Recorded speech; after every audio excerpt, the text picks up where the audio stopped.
Hello, thank you for joining me. Well, us for the moment. Didn't think it would last long because I picked him up. He didn't choose to come up. Maybe if I'm stroking him, he'll stay, but that will be out of camera shot. There's been a lot of quite heavy stuff going on over the past couple of weeks, days, so I thought it was about time to have a little bit of lighter things that might bring a smile to your face. And I'm going to be just telling a few stories about what some people do in the name of charity. They'll probably do things that they wouldn't do under normal circumstances. Maybe they're part of a group and the group is doing it. I'll save my sad little tale for the end. But when my sons were small, I was, not that small, they were Cub Scouts, and I was on the supporters committee. As ever, I've always done whatever I can to support my family. And there was a gang show coming up. So the Cubs were split into two sections, and I was asked to do a production for one half, and Kayla did production with the other half. And I had my elder son with me, my younger son was in the other group, moaning very vociferously because he said, "Oh, you're doing something that sounds good. We're just doing something. Little pussycat, little kitten." He said, "Oh," he was a cat lover though, but yeah. Anyway, I decided that we were going to do a song called The Old Bazaar in Cairo. I've no idea why. There wasn't a theme to the production or anything. It was just decided. So we had to set the scene. And there were some who were in the background singing, but there were others who were in the foreground with sort of tunics on, about which they complained a lot. They had a fez on their head, other words, a plant pot painted red and a tassel stuck on it. Probably not very PC at all. So I apologise if anybody's thinking that. We are going back 40 plus years, so a long time. And to set the scene of this bazaar, I borrowed, begged, loaned from friends clothes horses. I don't know what you might call them, but they were either bifolding and you open them out, or they would be lifting up as a concertina, and a table as well. And the table had all of my brassware on it, which was dutifully given a really good polish before we went. And there was little time to change between performances, so the curtains had come across and we were in the wings. Each boy had something that they were responsible for carrying on. We'd worked out where everything was going, And then I just came and I threw covers over these clothes horses. So it was just bright. I used these, which are still going strong.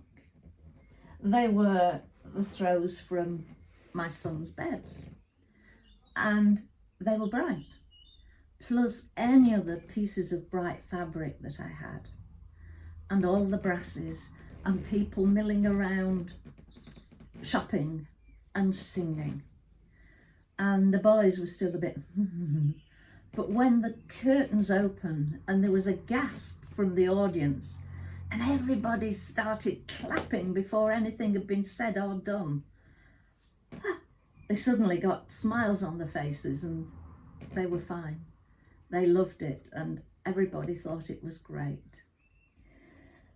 So at the same time, the parents on the committee had to do a performance. As I was doing the thing with the cubs themselves, I wasn't involved. Unfortunately, I don't have a zipper to cut myself in two. And we decided, I did decide on their behalf, that they were going to do a production of one of Roald Dahl's Revolting Rhymes. And I honestly cannot remember which one it was. And I should have got my Revolting Rhymes book out and checked before I started, but I didn't. People played various roles, but the lead role was this female, and in true pantomime style, I decided it had to be a male. One of the dads must have been 6'5", big bloke, not fat, just well-built bloke. And I said, look, would you do the lead? He said, well, I don't know. Big as he was very self-effacing and didn't like to put himself forward. So I said, go on. He said, well, I'll have a word with my wife, see if she thinks I can do it. She obviously thought he could. And that was it. That began the how do we dress him. Somehow his wife acquired a dress, a large dress that she could fit to him. Shoes we gave up on, so he wore his trainers. And his hair was black, so I made him using a coat hanger, wire coat hanger, pigtails, plaited in yellow with big bows on the end. One little point I forgot to mention, he had a full beard. So he looked quite interesting. But do you know, he gave it his all. And he hadn't told his son that he was doing it. So there was one young cub who was, that's my dad. What's my dad doing? So I never could see this guy without imagining him in his frock.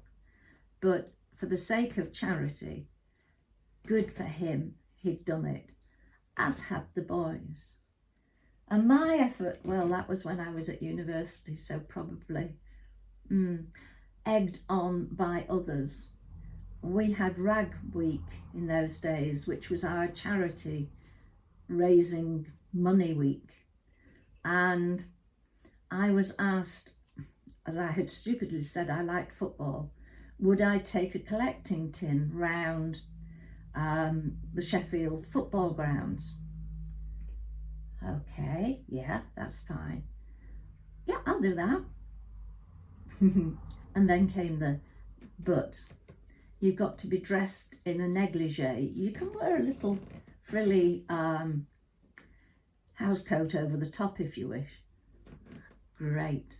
And of course, it was winter time. So this idiot went with her nose dripping because she was so cold in a negligee. fighting off men who were leaning over not just my backside being pinched, but every other female's. And we got quite handy at using our tins to biff people. We collected a lot of money, so that was the main thing. I've never done anything like that since. Hallelujah, thank goodness for that. But I did it. And there is no photographic evidence. There was in the local press, but my cutting from it disappeared over the last years plus some. So on that note, charity begins at home. So I'm going to feed Mishka and say thank you for his very, very brief appearance, and say big thanks to you for joining me, and take care, and let us know if you've done anything silly for charity that normally you would never ever consider doing. Thank you for joining me. Bye for now. Take care. Bye.